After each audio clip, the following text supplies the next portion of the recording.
We are repeatedly reminded by the news media aping the followers of Mohammedan propaganda that it is their fastest growing religion. What are the facts? Mohammedan Islam may or may not be the fastest growing cult belief system in the world. And even if it were, we have shown and proven in several of our chapters that their quantity has never been a measure of quality. We have demonstrated based on all the available historical and current records that under fundamentalist Mohammedan Islam, nothing worth living for can sprout because it is the ultimate joyless, hate-mongering, discriminatory, racist, and tyrannical system of governance that has ever been imposed upon humanity in the last 7,000 years of recorded history. All we need to prove our statements are the examples of the Taliban of Afghanistan or those of Somalia and the Sudan to start with. Now let us examine some of the underlying issues regarding this unsubstantiated claim. Mohammedan Islam allows its male followers to marry up to 4 wives and have as many concubines as they can afford, while in most of the world, husbands can have only 1 wife. Each wife may give birth to 5 or 10 children, whilst the birth rate in many democracies is about 2.2 per family. Mohammedans are allowed in the democracies to proselytize and convert indigenous people to their cult belief system, while Mohammedan Muslim states, numbering about 55, prohibit any other religion from proselytizing in their countries. The followers of Muhammad are prohibited upon pain of death from converting to any other belief system.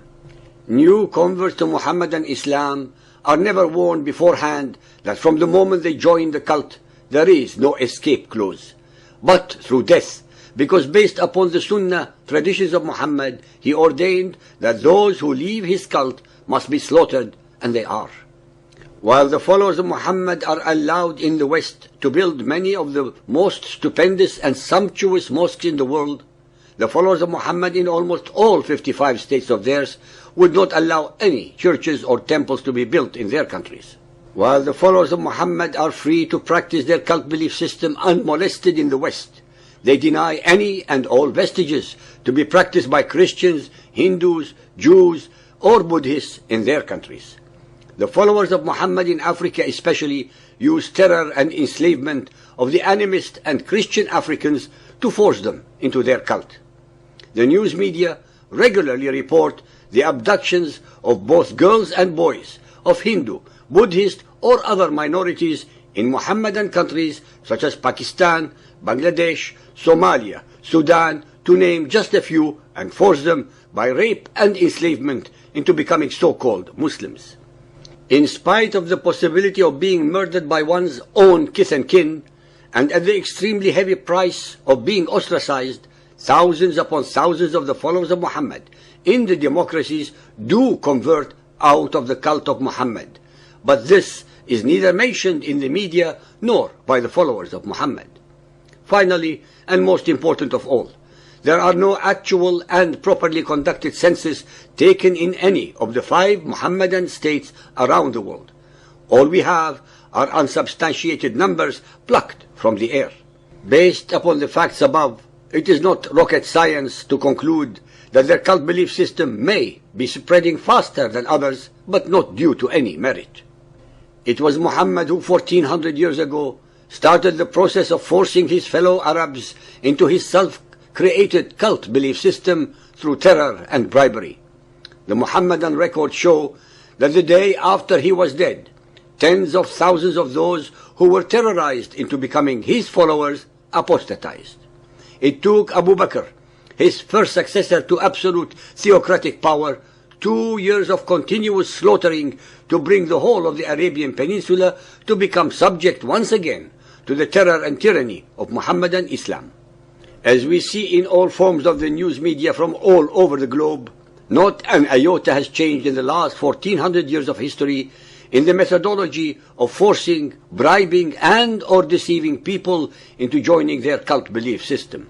It is crystal clear that very few people, when armed with the full understanding of the cult, would voluntarily convert to Mohammedan Islam. Al-Tawbah 9.33 It is he who hath sent his apostle with guidance and the religion of truth to proclaim it over all religions. Al-Imran 3.85.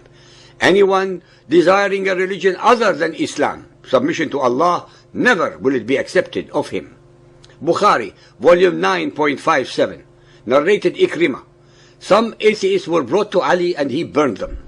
The news of this event reached Ibn Abbas, who said, "If I had been in his place, I would not have burned them, as Allah's messenger forbade it, saying, 'Do not punish anybody with Allah's punishment, fire.' I would have killed them, according to the statement of Allah's messenger, 'Whoever changed his Islamic religion, then kill him.'" Muslim Hadith, book 16.4152. Abdullah bin Mas'ud reported Allah's messenger as saying, "It is not permissible to take the life of a Muslim who bears testimony to the fact that there is no God but Allah, and I am the messenger of Allah, but in one of three cases: the married adulterer, a life for a life, and the deserter of his deen, Islam, abandoning the community." Al-Muwatta of Imam Malik 1410. Zayd bin Aslam reported that the apostle declared that the man who leaves the fold of Islam should be executed.